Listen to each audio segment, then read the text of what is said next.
My name's Dave Chappell, I'm the chair of the NSSN. I'm a Bristol postman and chair of the CW branch in Bristol. We're not lobbying the Liberals today, we're not lobbying the Tories.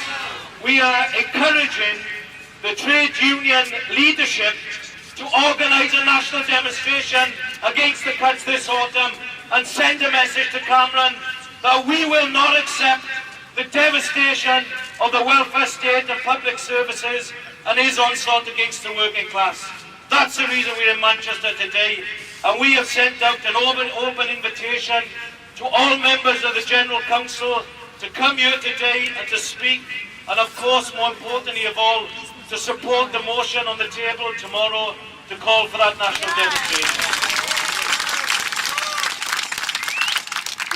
And let's be absolutely clear, the reason for the problems that we face in this country today is not that we have a welfare state, not that we have public sector workers with decent terms and conditions.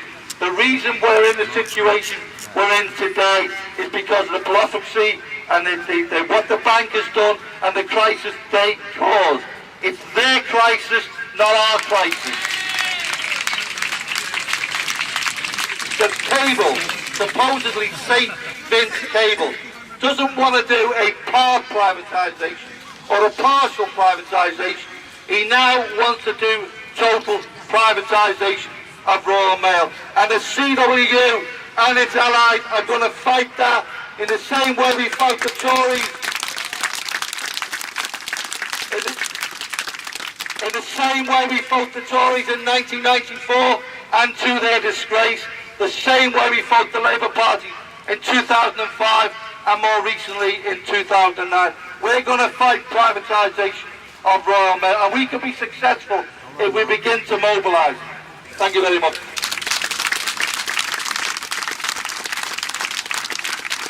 Thanks, Billy. Next speaker, Bob Crow, RMC.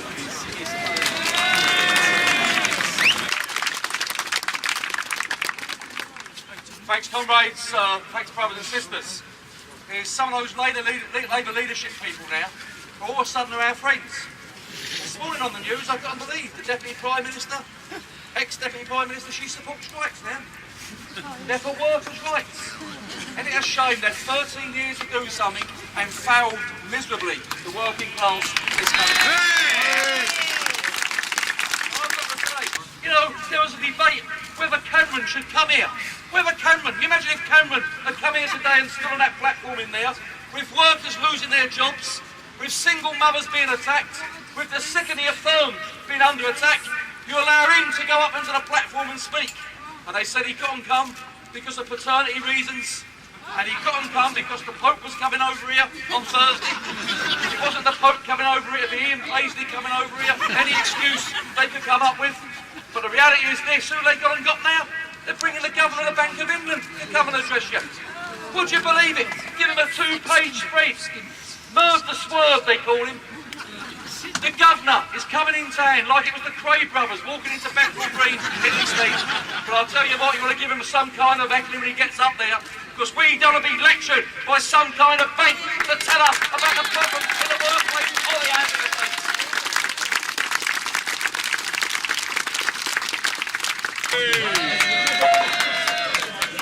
For the first time in history, on the 29th of September, the European workers will be out on the streets. In France, in Italy, in Spain, in Greece, millions of workers will be coming together to protest against austerity and the rejection that we should pay for this financial crisis.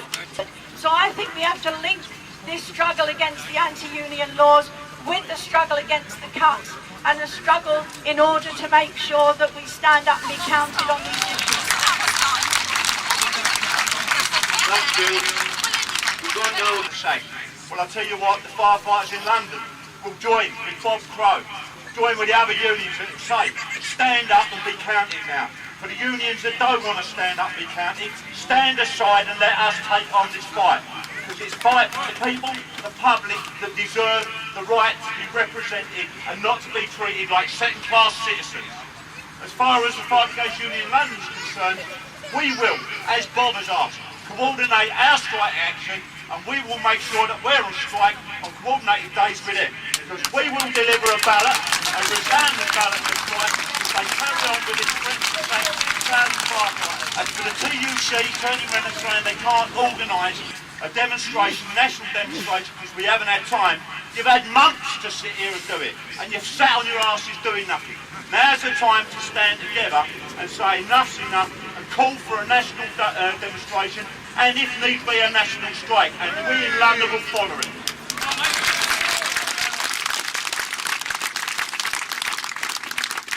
We're here today to wake up the sleeping giant that is the TUC, to go back to our areas and build the momentum for national coordinated action.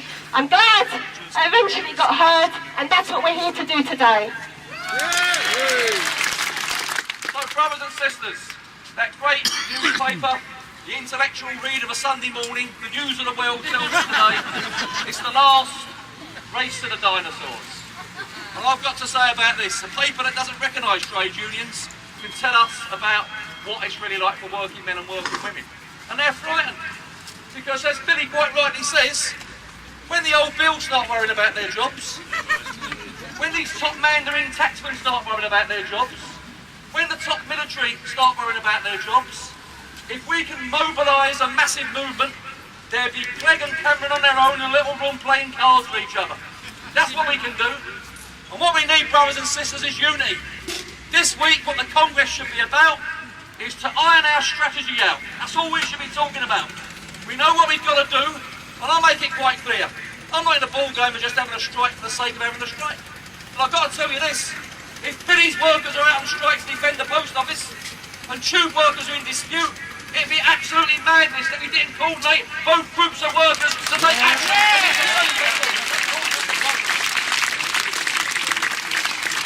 Brothers and sisters, let's get right behind the TUC this week and start saying this is your job now.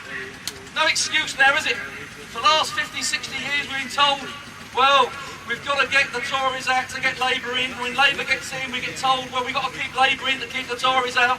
And then we have the same old problems for 50, 60 years.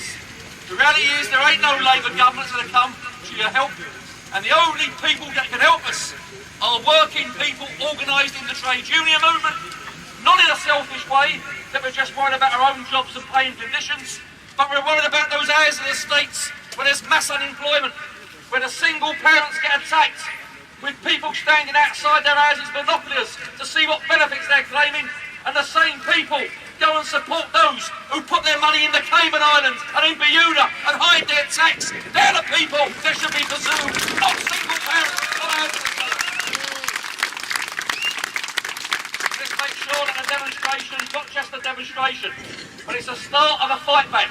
And that means taking industrial action, then so be it on a mass scale.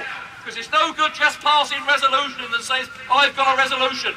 We've got to raise the conscience with resolutions, and meetings like this give us the opportunity to reaffirm our faith and reaffirm our commitment and reaffirm our belief in industrial trade unionism.